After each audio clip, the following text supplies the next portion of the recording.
the last 5 years or so? Yes. Yes. So other than being an advocate of the High Court of Kenya, you have explained to me the distinction as to how that happens. So I'd like us to delve back into your background before we come back to now as to what you're doing, into your foray into the issues of mental health and stigma. Yes. Yes. I'm Samuel Ochieng, and I've been battling bipolar. I'm not bipolar, but I've been battling bipolar for almost 20 years now. 20 years now. I was first diagnosed on the year 2000. I was a bit psychotic. What had happened before then? Were there many other dramas or other issues before you getting diagnosed? You see, bipolar is something that is biological. It's in you, waiting for a big trigger to trigger it.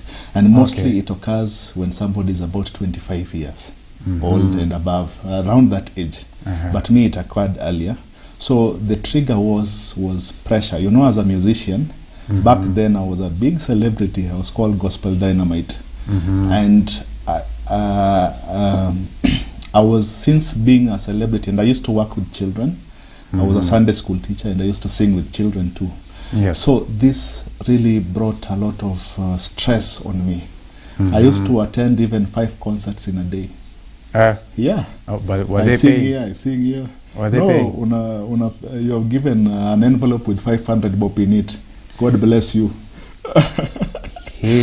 So I used to, and then I used to work with the NGOs involving children, and this mentally took a turn on me until I was hospitalized for stress.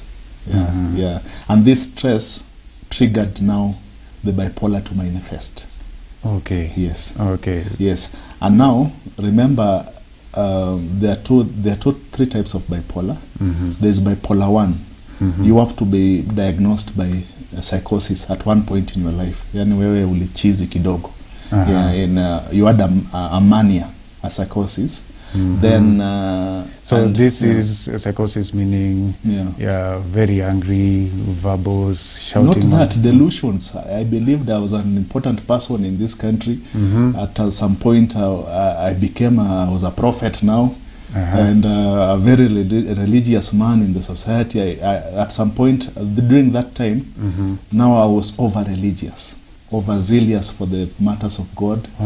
And then I can't really remember what I used to do that signified more of the psychosis. All I remember, nilifungwa, nikapelekwa hospitali. Yes, I was literally nilifungwa. Then niliambiwa unaenda basi. And then I found myself in the hospital, hospitalized for almost a month. Yes, in a psychiatric ward. So once they explained to you this is bipolar, at that time it was called manic depression.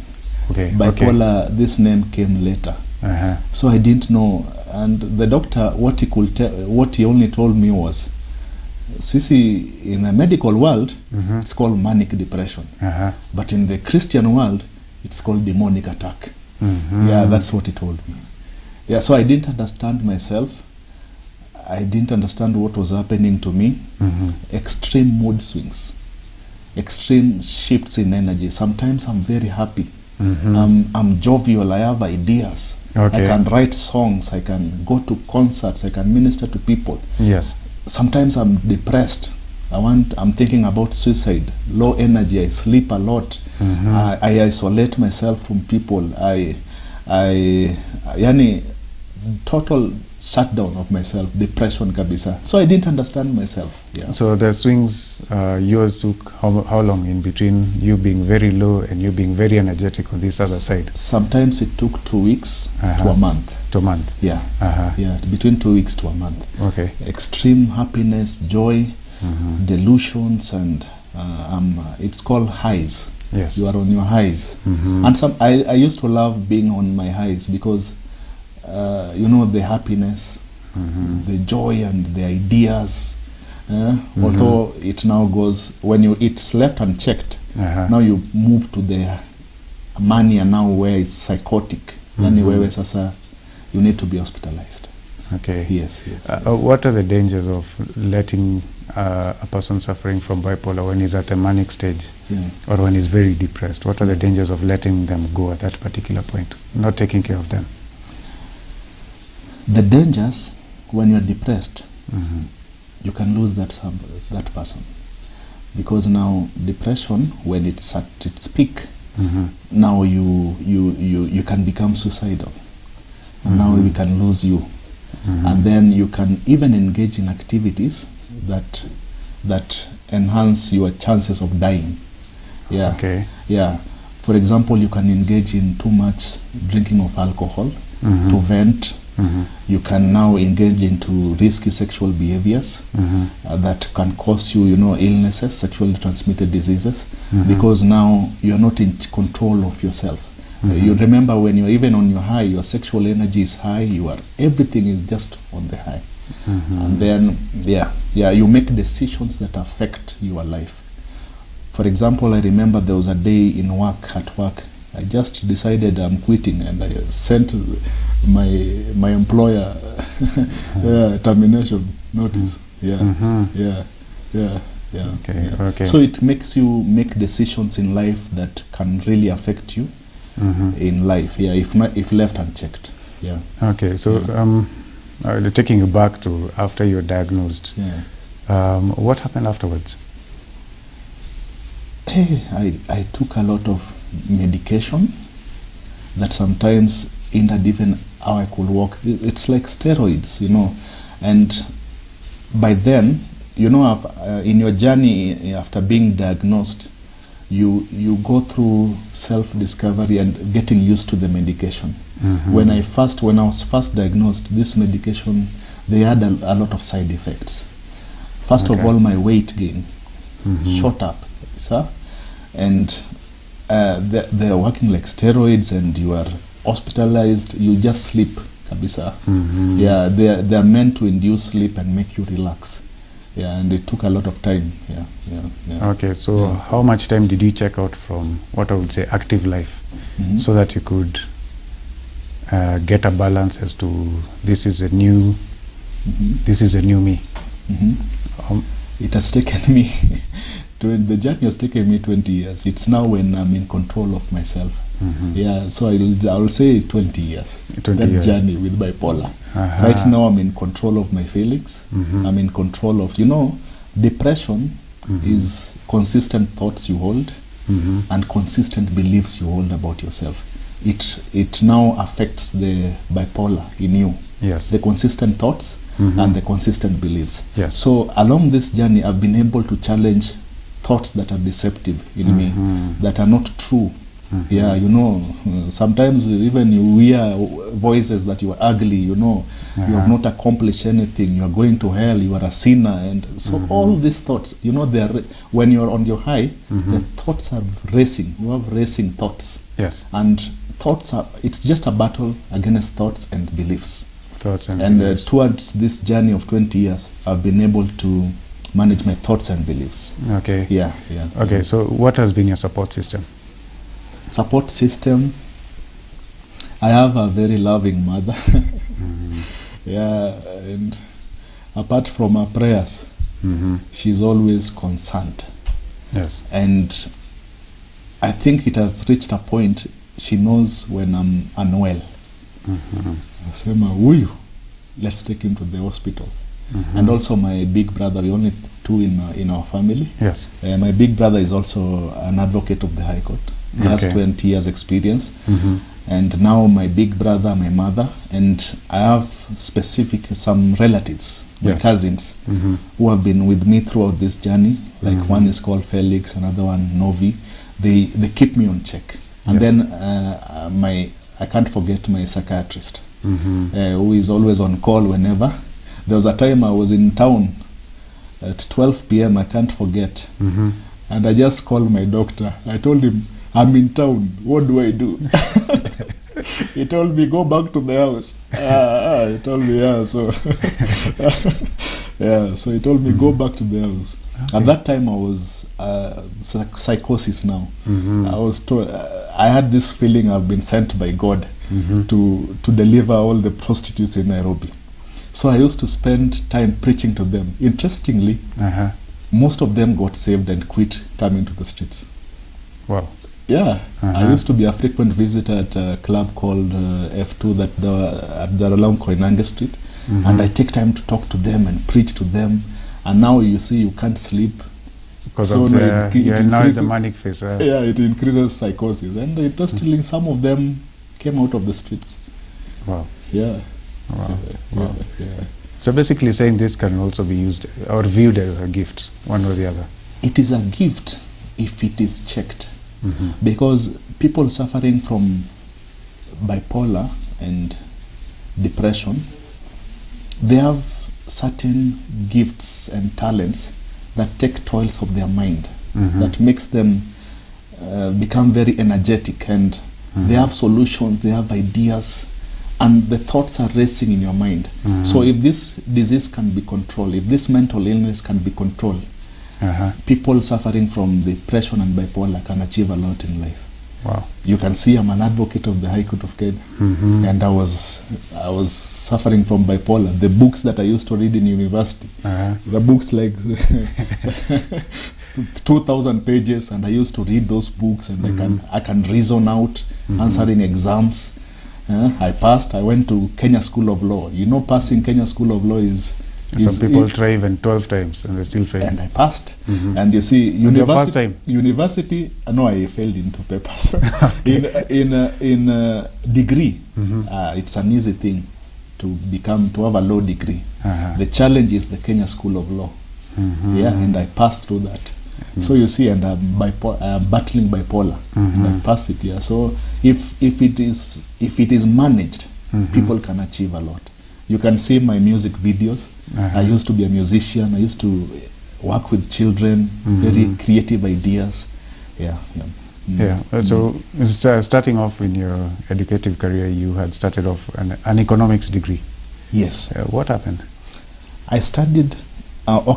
When that is the units that I was called to do in Nairobi University. Yes. I was called to do economics and sociology, Bachelor of Arts in economics and sociology.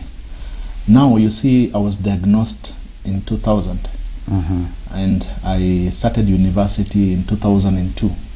You can imagine that is a short period of time for me to discover and to put this mental illness into control. So I went into university battling bipolar in the first stages of it. So there was a lot of stigma and a lot of isolation. People didn't understand me in university. I used to live a very lonely and isolated life. I used to stay in the campus. So this took a toll on me. I avoided even going to the library. Okay, how did the stigma happen, or how can you explain? There are some people who knew my condition, you see. So they spread the word among my classmates and stuff. It was very sad because some could look at me and be, hey, cheesy, I'm passing by. Niaje cheesy, all those things. And people knew about my condition in campus, and they labeled me. So I used to just avoid people. In campus is when you meet girlfriends and stuff. Me, I didn't have those. I was isolated. So what happened is I used to even avoid going to the library. And then, remember, this is the time I'm getting used to medication, which makes me sleep a lot. So I used to sleep a lot in the hostels. And what happened is I failed terribly in most of the units in economics and sociology. I went all the way to 4th year. But I failed in about 15 units. Okay, that's nearly 2 years of study. Yes, and during this period, 4 years in campus, there was a lot of relapses. A relapse is where you go back to psychosis or depression, and you have to be hospitalized. Yes. So during that time, I used to have I had about 6 relapses in the period of 4 years. Wow. Yes. when I was doing economics and sociology. So I didn't graduate. So that is when it took about 2 years again for me to manage and to get well with the condition. Is when I decided to go and do law from the start. The family at the business. Same university now. Yes. Same family business. Yes. Okay. Yeah. So your brother was already practicing by then? My brother was already practicing.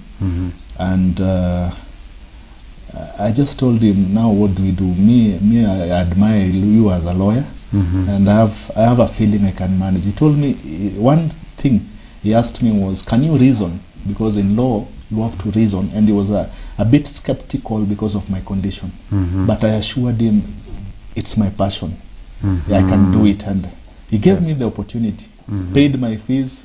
I went to the University of Nairobi. Wow. From the start, from the first year. So I've been a professional student for about 11 years. Hey. Yeah. Only Babu Owino has beaten your record. Yes. He has very many degrees. Yeah, economics, sociology, then law. Yes. Okay. Yeah. So when you disclose to your family, what entailed you? What got you to disclose to your family? I'm talking about your extended family. What is happening with you? Extended family got notice of my condition by default.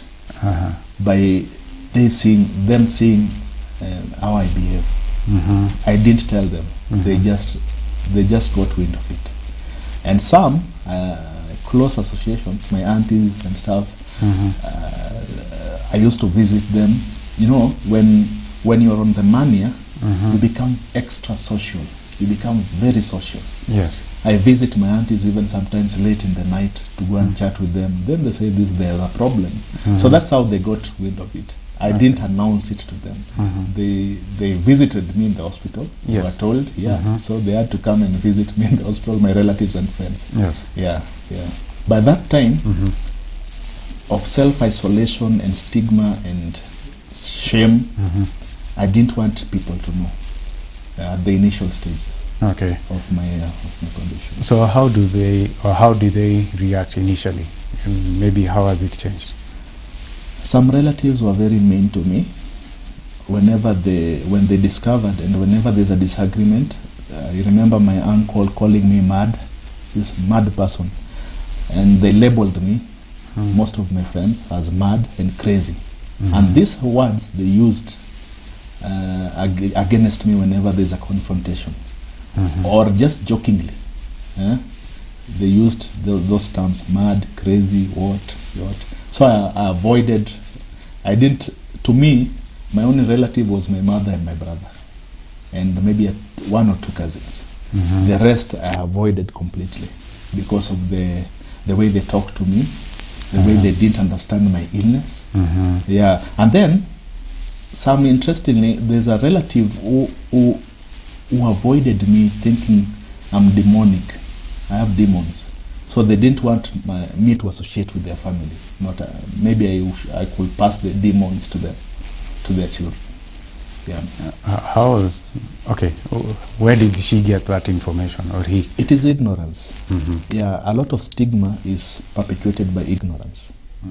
Ignorance, yeah. That is why mental illness, for you to understand, first of all, resolve to know that you cannot understand mental illness unless you have experienced it yourself. So to understand it, interact with people going through such situations, you see, and then you will understand. Before you get into the same mental health situation, you will never understand a mentally ill person. Yeah, even these doctors, they don't understand us. Even the psychiatrist. It's studies they do, but the person who understands himself and mentally is the victim himself. Yeah. So I don't blame them. It was ignorance. I've forgiven them. It was ignorance. Yeah. Okay. So as you mentioned before, you're quite a spiritual person. Yes. Extremely spiritual. I wouldn't say religious. I would say spiritual. Yeah. So you had. How has been your interaction with the Christian community concerning your bipolar or the suffering from bipolar? Yeah. Sorry.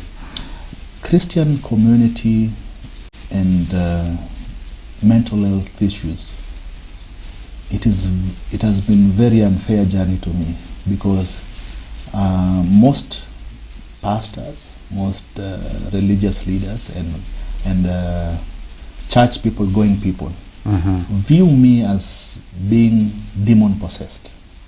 You see, there was even a pastor who told my family that somebody had done some witchcraft on me, and these are demons that need to be exorcised.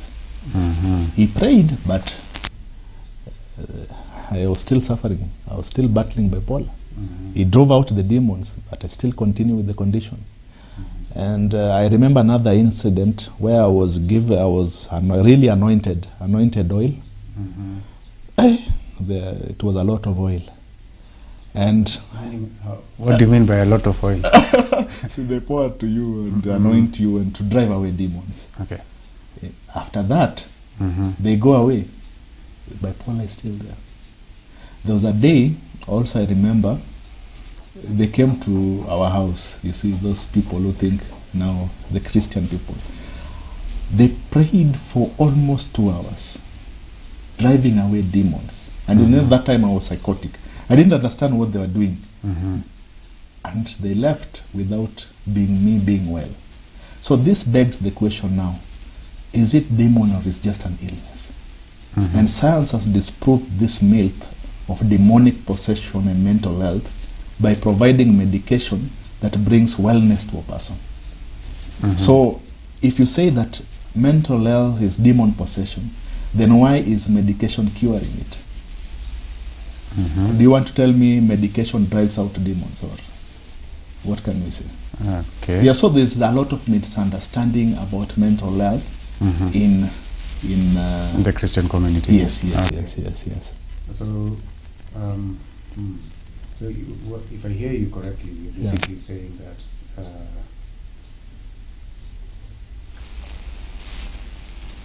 no, I think I better ask you. So what is a person having a mental illness? What is the cause?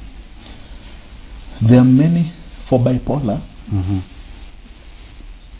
there's no possible cause of it. Doctors just speculate for bipolar. Yes. And they speculate it's chemical imbalances in the brain that can cause it. And also genetic. To your family history.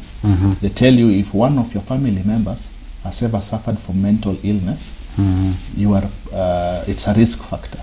Okay. Yes. Okay. Also, they speculate about you taking alcohol and drugs can trigger it. But the most thing they say, it's a chemical imbalance in the brain. There are terms they use, neurotransmitters. Yeah, there's maybe you have a shortage or maybe a lot of it. Because I don't know, dopamine, serotonin, all those things. Yes. So that's a possible cause of mental illness. Yeah. Okay, so basically, if we are talking from the Christian angle, they are talking about demons came and did things. There's a statement used when we were in the green room. You say that if you look at it properly, it is mainly Christians can only be oppressed. Yeah. They cannot be possessed. Yeah. You can elaborate further. What I'm saying is this. As a Christian, you can only be oppressed by demons. From the outside, think of it like a cup or a glass. Inside, you have the Holy Spirit. You are the temple of the Holy Spirit. Yes. You see. So the Holy Spirit resides inside you. Also, Jesus Christ resides inside you. But now, from the outside, now, demons now oppress you with thoughts. They oppress you with thoughts and beliefs. They whisper to you. They can whisper. You can watch dirty or movies that depict you as being possessed. But they are oppressing you from the outside, attacking your thought system. But now inside you have the Holy Spirit. What I'm saying, the demon cannot be inside you. Like because now you'll be saying, can the Holy Spirit share his temple with demons? It's impossible. They can't share the same space. So once you are saved and you have the Holy Spirit, you cannot be possessed by demons. You can only be oppressed. Oppressed. They can attack you from outside.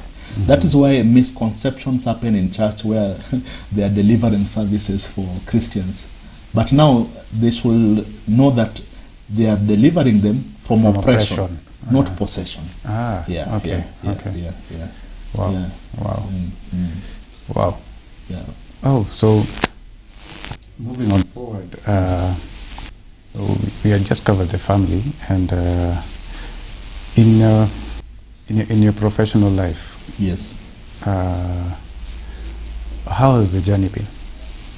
My professional life began in 2015 when I was admitted to the bar. And I began the journey.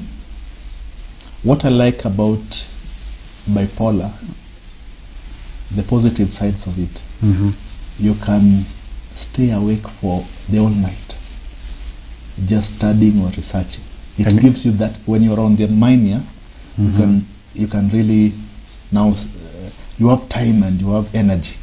Yeah, there are times I stay the whole night researching, studying, but now I have to balance it by sleeping a lot the next day since I've known myself. Yes. Yeah, but now the journey, I began also as an in-house counsel, working for an insurance company.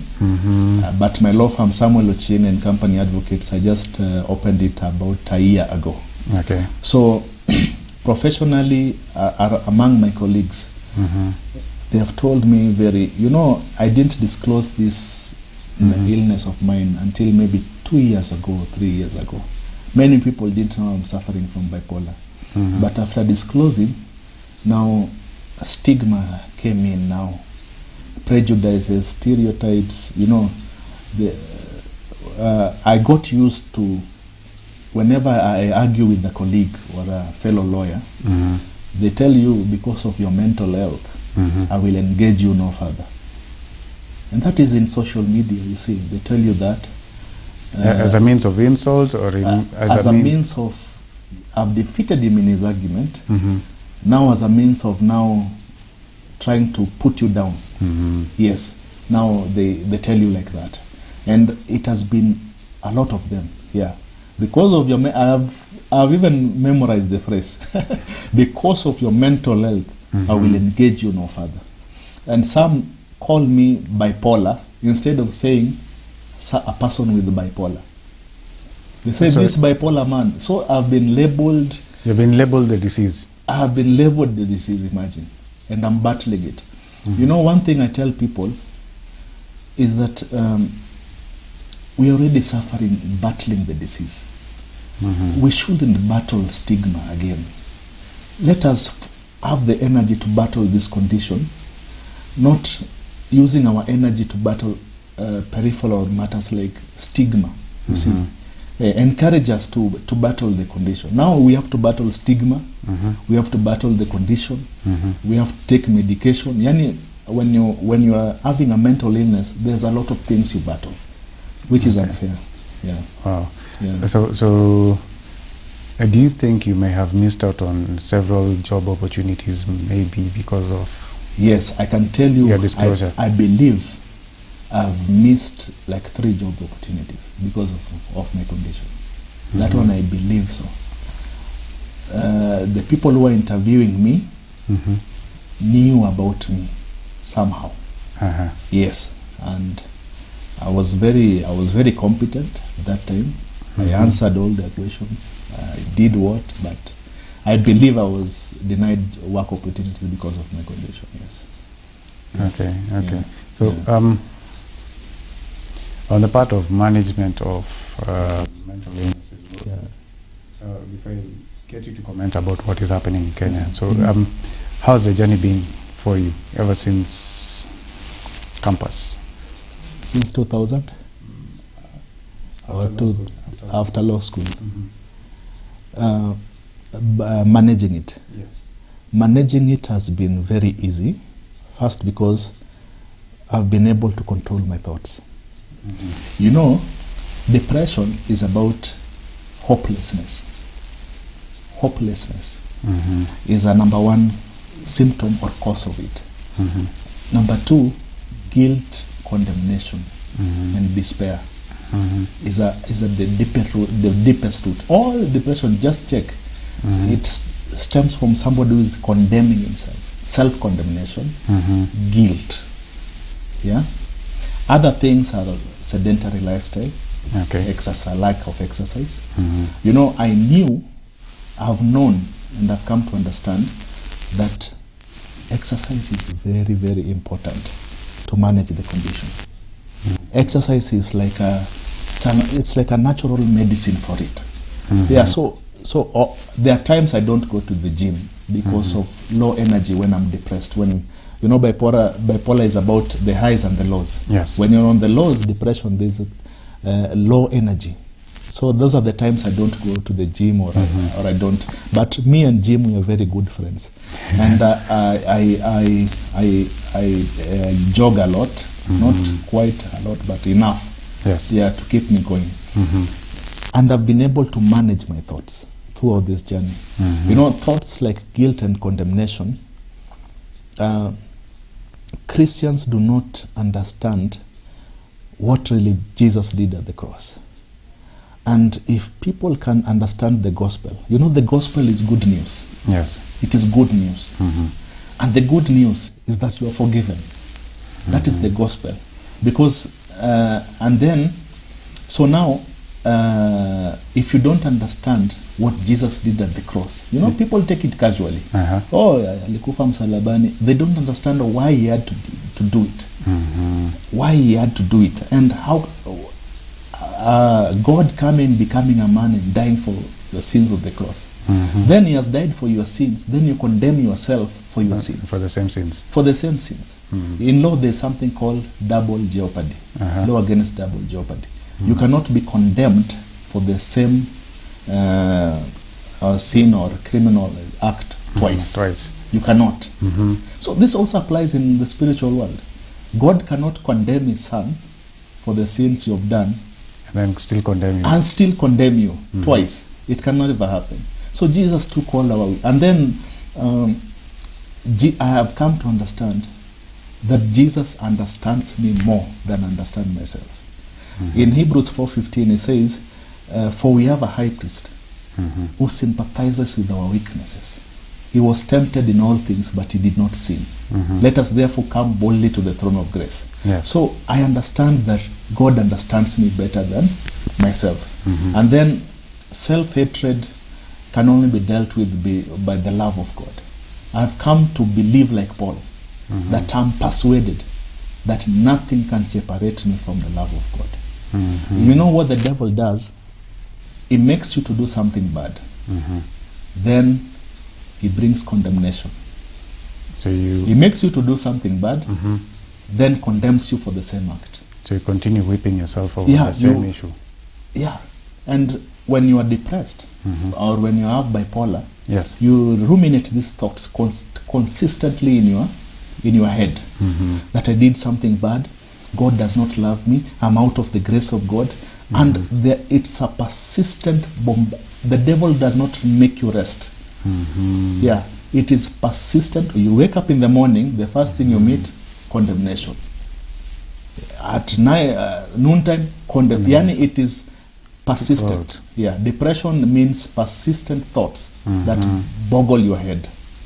Now, throughout this journey, I've been able to deal with persistent guilt and condemnation. I've known that my sins are taken care of. So right now, you cannot challenge me on the basis of what I did wrong.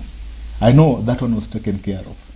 Yeah, so the devil cannot even suggest to me that you are a sinner or you did something wrong. That has been taken care of. So I've been able to deal with guilt and condemnation.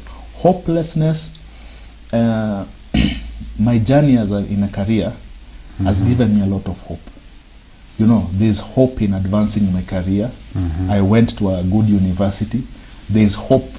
There's a lot of hope in me that the future is better than the past. Yeah. There's also hope in one day, even if I die, I'll meet God. God says in Revelation 21:4, that that day I will wipe away all your tears, remove all your sorrows. So I'm hoping that one day when I meet him, there's a lot of hope in me. There's a lot of hope. Yeah. Wow, that is. And then also, I have known the best medication that works for me. I have known when to contact or go to my psychiatrist. I have known my symptoms. I know, for example, I know when I lack sleep, it is danger. It is dangerous for you to, when you are suffering from depression and bipolar, to either sleep a lot or less.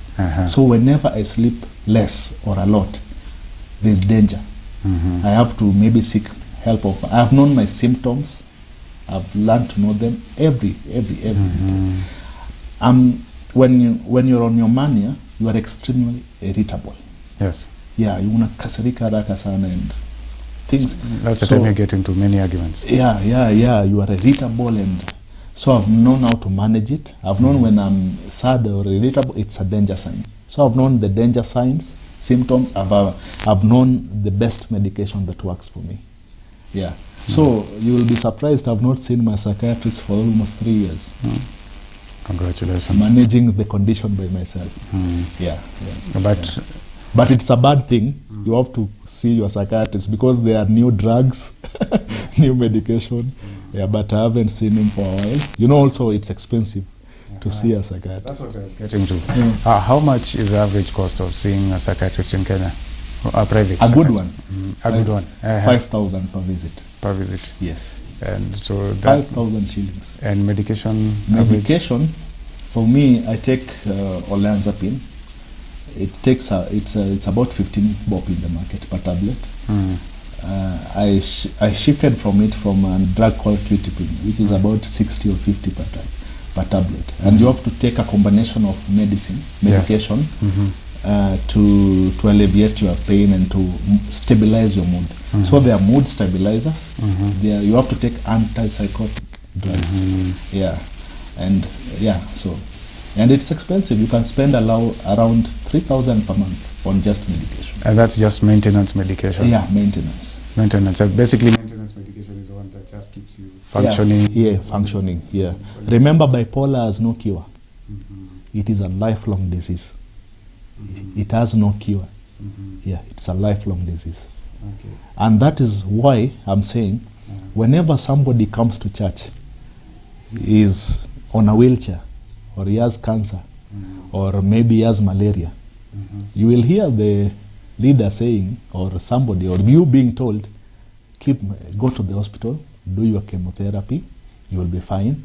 You are told, take medication, you will be fine. But once a depressed person gets into church, is labeled as being, it is a demon, we need to pray, we need to fast. You see, instead of you telling the same person, the same way you told the cancer patient, take medication, this person should go to psychotherapy and he should visit a psychiatrist. The same way you encourage other illnesses to go to medication, it's the same way you should encourage a depressed person to go for psychotherapy. And so basically saying it's lack of knowledge. Yeah. Lack of knowledge. People die because of lack of knowledge. Yeah. And also myths. What myths? We'll start with the Christian community, then we get to the myths of Amatani. So there are a lot of myths. Some say that when you're depressed is when you're sad. That you are depressed. That myth has been, psychiatrists have dispelled it. You don't have to be sad to be depressed. You can lose interest in activities you love. Yeah, it is not, they equate sadness and grief to depression. You know, grief and sadness, they have a cause. You know, somebody died, so I'm sad, grieved. But depression, it has no cause. It is something that just happens, whether you are happy or what. But sadness and grief is a cause. And then people say, what the heck, so you snap out of it. So you just snap out of it. I've been told that a number of times. snap out of it. It is not easy to snap out of depression. You have to see a doctor. You have to get medication. So this myth, they say, this part of, they equate depression and mental illness to laziness, to weakness in character. Yeah, these are things that cause the stigma. Yeah, they tell you, and then I was telling you movies. That's the biggest, one of the biggest culprits. Because I suffer from mental illness, I usually get distressed by the way movies, the villains, the bad people in the movies are always people with a mental issue. Somebody psychotic has murdered somebody. So the stigma, it's perpetuated by such things that we are out there in the media. The villain is always somebody with a mental issue. Yeah, so people equate weakness of character and bad character with mental illness. And then there are also jokes, you see, in the media and some of these programs. Yeah, they joke about mental illness. And some of people have acquired names from the jokes they see in the media that relate to mental illness. Other than cheesy. Yeah, all those cheesies, nini, crazies, nini, what? All those names, they get them from the media. Some TV shows, they talk lightly about mental illness. And this now increases the stigma. So as a person who's not only an end user of psychiatric help, but a person who is successfully at the moment managing bipolar, what would you like seeing done about the issue of public education? This thing should start from primary school. If the government is really serious because it's something that is spreading so fast, many people are getting depressed. Many people, it is something, I don't know, it's because of social economic changes, I don't know, but depression now, I hear, in America it's 1 out of 5 people. I don't know in Kenya the statistics.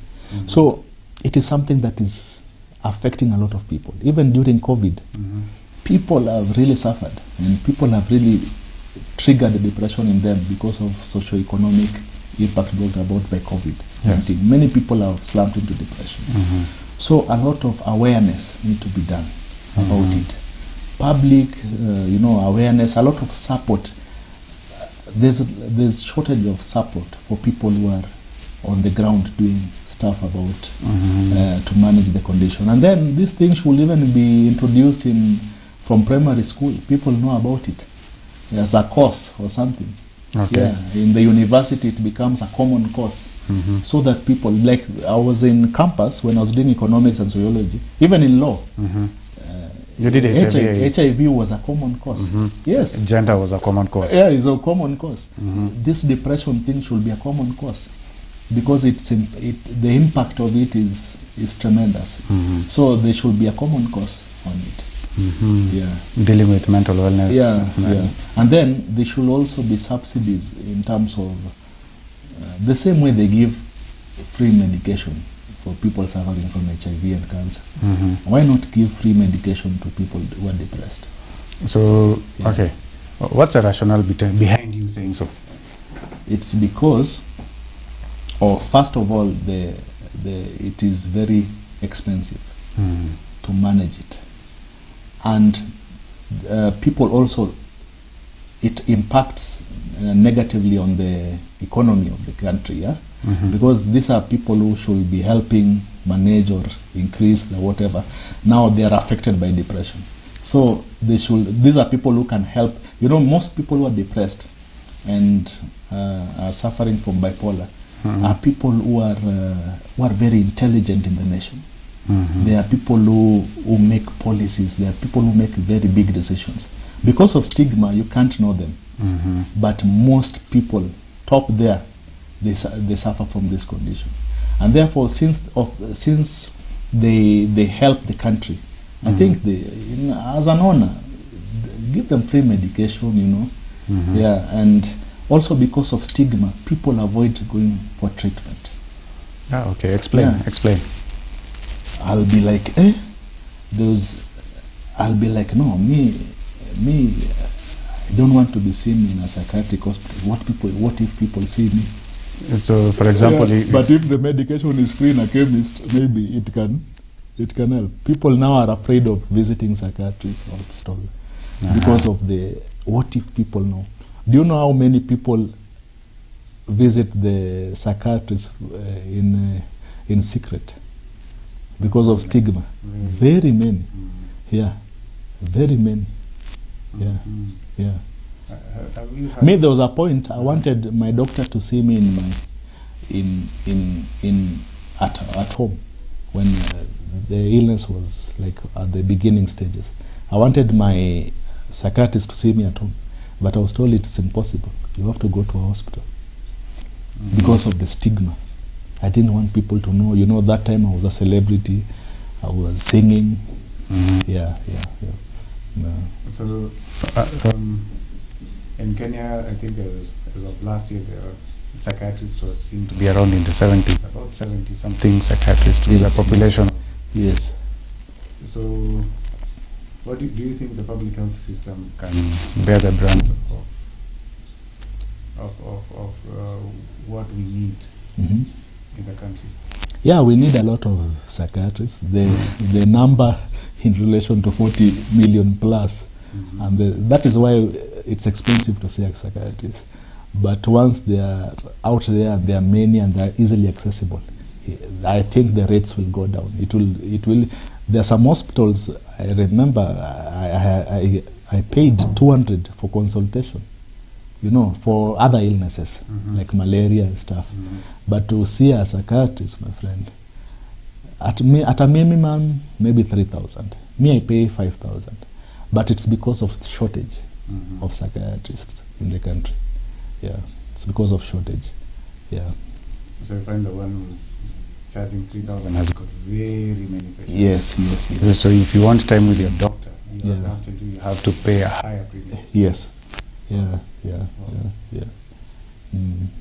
Okay, so let's get into maswala nyeti. into your very private public life. So you've always been a person whose life is really out there. Ever since you came out, I have bipolar. So you nearly became a trending item in the country for very many reasons. For bad reasons. But how has stigma influenced or impacted your First of all, I have heard of attempts to date fellow lawyers. Maybe 10 or 15 there since I started my career. All negative. Those are attempts negative, and I know it's because of my condition. I have been rejected maybe about 30 times since this 20 years, this period. I've been rejected. Okay, the relationships I've been in, attempted to be in, and then psychosis happens, are maybe 15. Get a girlfriend, maybe you're planning for marriage in future, psychosis. And it has been a very sad journey. Yeah, a very lonely. At the beginning, it was a very lonely, very sad, very. Yani unaachwa tu hivyo because you have exhibited some psychosis. But nowadays, I disclose. Oh, it's kwani story ya kuletewa. There's a relationship where recently I mean some few months ago. It was very public. I went, even visited the parents of the girl. Yeah, I went and visited the parents. Paid a small sum. It's called a year in Luo culture, where you give something small for the parents. So it's basically starting the dowry. Yeah, then after that, somebody disclosed my condition to the girl before I did. Niliachwa hivyo. Matani. Hivyo tu, imagine. Yeah, it has been a challenge. Not only girlfriends, forming friendships also. People, you become friends with somebody, then psychosis kidogo or depression, you lose the friend. I've lost a lot of friends. Friends I got in high school, friends, you can imagine the impact. I don't have a friend that I had in primary, not even one. The friends I got in high school campus. In campus, I can't even pick even one. They all left. Friends I built in the University of Nairobi when I was doing law, maybe one or two. Yeah. The others don't want to be associated with you, and they don't want you, kabisa. So it has been love life, zero. And then what happens is, bipolar makes you extremely irritable, especially when you're in the money. Okay. Kitu kidogo tu msichana mrembo amefanya, imagine. You are angry and she doesn't understand. Why are you angry over such a small thing? Yeah, and then they just leave. Mbona chai ni mrefu sana. Things like that. But I congratulate myself because there are some relationships I've managed even for 2 years, some for 4 years. So I've come a long way. Okay. Yeah. Kama unajitafutia wakili.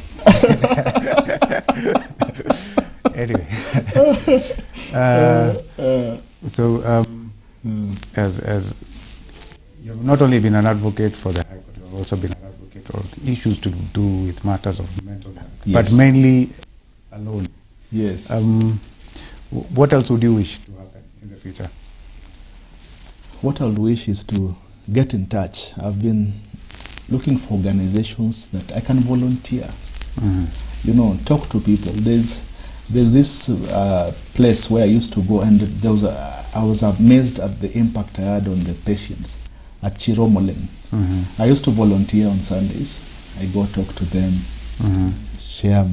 They were very encouraged. Wakili pia kuna bipolar. Ndatoboa pia. And they used to, I wish I could get more of these places, events where I can go and talk. And also, I'm thinking of taking mental health law as a specialty. Yeah, to volunteer and to help people who find themselves they've done something bad against the law and niwatetea huko nje, you know. Yeah, mental health law. Yeah, I'm thinking of specializing in it. Okay. Yeah, and I would wish to be more involved. Yeah. Yeah. Okay, now stressing on your profession, would you say stigma or stigmatizing somebody, is that a form of discrimination, and what is it against the law? It is discrimination when, you know, it's just a negative perception that now leads to discrimination. Okay. It is first a perception. It's a bias. Yeah, because of circumstances that somebody has or the health somebody has. So it's a bias. It's something. It's just in your mind. It's not a reality. It's just a prejudice. They call it stereotype. You know, unabandika mtu, which is not true. We are not weak. We are not lazy. We are not so unabandika mtu. So this now leads to discrimination in institutions against people suffering from mental illness, and it's against the law. It's against the law, especially in the Constitution. It's one of our constitutional rights. I think Article 27(6) there. Yeah, law against discrimination. Okay. For me, as an employment law practitioner, Section 5 of the Employment Act speaks clearly. You cannot discriminate somebody against who is disabled because of race, color, tribe, anything. Yeah, even they have added HIV/AIDS. You see. Yeah. So when you discriminate in terms of promotion, when you want to promote somebody, yeah, when you want to, now you're giving bonuses or something, yes, you can be sued. Yeah. Okay. You can be sued. Okay, so what happened to Gospel Dynamite? Gospel Dynamite. Well, it's expensive. It's very expensive to, nowadays the standards have been set so high to produce music. My producer RK went to the States. RK Robert Kamanzi went to US, and I got discouraged also because he used to give me discounts. To produce an audio is 20,000. That is a good mastered record. Yeah, record audio. Then from audio you go to video. To get a good video, you must spend at least 60,000. And it's squeezer. Yeah, and it's one song for 4 minutes. And you have spent 100,000. And that is a basic minimum. People like Bahati, they produce music with even millions. So you can imagine somebody producing a music video for millions and yours is 100,000. Wow. The impact on the quality and stuff. So it's very expensive to produce music. And you see, me, I did it as a calling, not as a business. Okay. Yeah, and the support was a bit low. Yeah, people will celebrate you, but buying the music, it's difficult for you because paying for concerts. Yeah, paying for concert. I used to go to concerts unalipwa 500, you know. God bless you, my son. 500 bob. And that time you have spent 100,000 in music. So I'm waiting for a time when my career will have picked up and I have a lot of money, you know. And therefore I'll be doing it as a calling, you know, just doing it, not even wanting to be paid for it. I'll be singing, for free, and I do it for free, and So Gospel Dynamite is still alive. I have songs that I haven't recorded, but my songs are out there in YouTube. Those people want to see. My recent song, Christom Kenya, was done by Rafton. Lampstand Records, it's out there. Yeah, so I'm waiting for a lot of money so that I produce good music. That's what us. Yeah, because now the standards have been set so high. Okay. Yeah. Okay. Yeah. So as a parting shot, because the clock is telling us that we have 2 minutes. Yeah. As a parting shot, what would you like to say? Anything, just from kutoka kilindini cha moyo wako, from the deep of your heart. What do you feel compelled to say and to tell our dear viewers? Our dear viewers, people with mental illnesses are human beings, first of all. They are people who are competent, people who can do much in the society. And the burden is already there to fight the disease and the condition. So if you add stigma to it, it becomes a bigger burden to face in the society. So just love us, give us opportunity. For single people like me, just love us, you know. Yeah? We can operate well in the society if the condition is managed. Stop stigma, stop discrimination. And one thing I would love to beg of you, educate yourself. Do a little research. Know about mental illness. Be a mental health advocate. In outside there, when you hear people saying demeaning words to people with suffering from mental illness, speak out against them. Show them the light. Tell them they're doing something wrong. Don't be part of it. Check out your attitudes, your behavior, your words towards people with the mental illness. If you have somebody who is mentally ill, take out time, support him, call him, you know, send a text, and be there for them. Thank you. Yeah. Okay, so that was a parting shot from our awesome guest today, Gospel Dynamite, aka also known as Samuel Ochieng, an advocate of the High Court of Kenya. Yeah. And today we were speaking about stigma in mental health. Thank you very much for viewing.